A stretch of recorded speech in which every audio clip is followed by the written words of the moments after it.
Society changes when pioneers venture out, push the boundaries, and dare to try something new. Innovation requires flexibility, however. You must anticipate moves and circumvent obstacles to adapt to a new situation.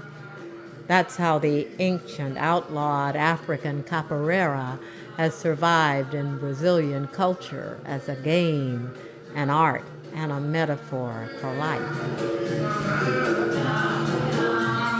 At the Afro-Brazilian Cultural Center in Fort Lauderdale, Florida, Master Pele and his family do their part to teach the history and keep the practice alive while grappling with the racial and ethnic dilemmas they've had to face in American life.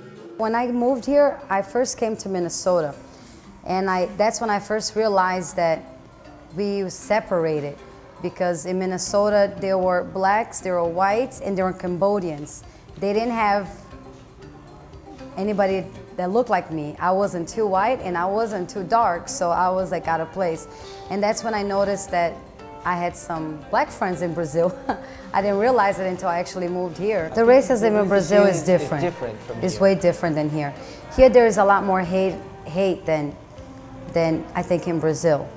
Like he's saying, you know, in Brazil, I mean, if you see a black man, you probably might think, oh, he might want to steal your purse depending on what he's wearing and things like that. It really depends on how you dress yourself. Here, I think the racism here is a lot more and also different.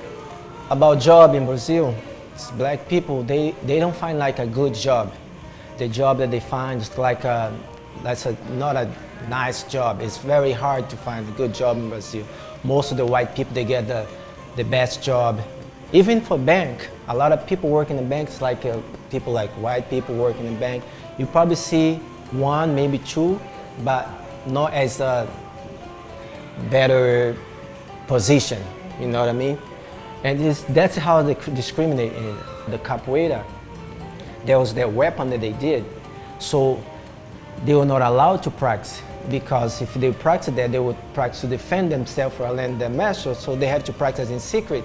And that's why they use as a dance, because the slaves like to dance, they have to do all the ceremony, all the stuff.